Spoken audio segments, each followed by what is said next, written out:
Bonjour Rémi Marion. Bonjour. Alors vous avez publié L'ours, l'autre de l'homme chez Actes Sud. Et alors vous parlez du caractère de l'ours, on dit toujours qu'il est mal léché.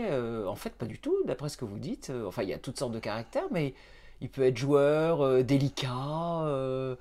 C'est pas du tout ce qu'on imagine le caractère de... C'est quoi le caractère d'un ours? Alors je dirais qu'il y a un peu toutes les personnalités, hein. Donc il y a des ours qui sont un peu balourds, il y a des ours qui vont être plutôt avec des relations plutôt amicales, aussi bien entre eux, ou même qui vont venir à proximité des hommes et ça va pas si mal se passer que ça. Donc évidemment nous on le sait pas. Moi j'ai toujours la formule de dire si tu sais ce que va faire l'ours, tu en sais plus que lui.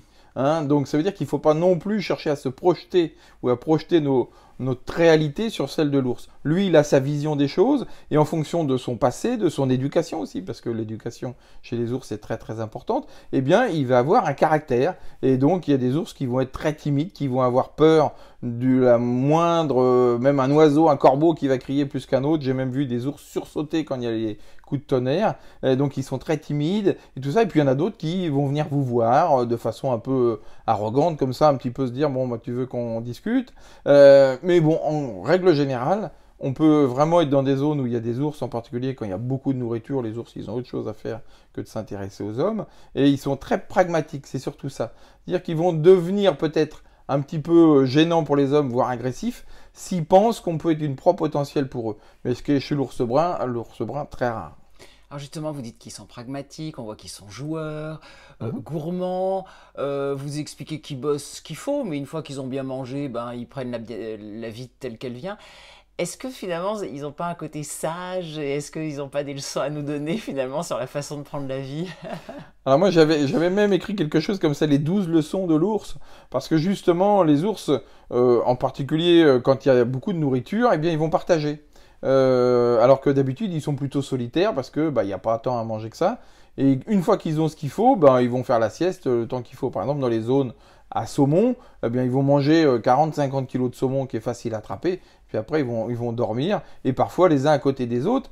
Parfois même des gros mâles à côté des femelles avec les oursons, ce qui d'habitude se fait pas.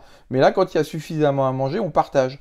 Donc il y a évidemment beaucoup de leçons de sagesse à prendre avec l'ours. Hein, il n'a pas vraiment non plus de territoire qui va protéger l'ours. L'ours brun un peu, on va dire. L'ours polaire, pas du tout.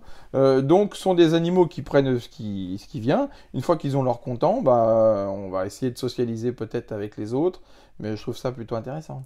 Et une sagesse qui n'a pas été comprise manifestement par les chrétiens. Pourquoi tant de haine? Pourquoi tant de haine? Alors, c'est vrai que c'est une longue histoire, d'ailleurs, qu'il faut lire le livre de Michel Pastoureau qui résume bien cette histoire de la haine de la chrétienté par rapport aux ours. C'est vrai que, et on le voit encore dans les endroits où il y a encore des fêtes de l'ours en Roumanie, tout ça, ou même en Sibérie. C'est vrai que c'était un problème. La chrétienté voulait absolument s'imposer. Et les gens avaient des fêtes très très précises, en particulier le 2 ou 3 février où c'était la fête de l'ours. Eh bien, il a fallu prendre la place de ce, on va dire pas Dieu, mais presque, qui prenait beaucoup beaucoup de place et qui évitait que le Dieu des religions monothéistes vienne prendre sa place. Donc l'ours a fallu l'éjecter et donc bah, évidemment la façon la plus facile de l'éjecter, c'est de le détruire physiquement. Merci Rémi Marion. Merci.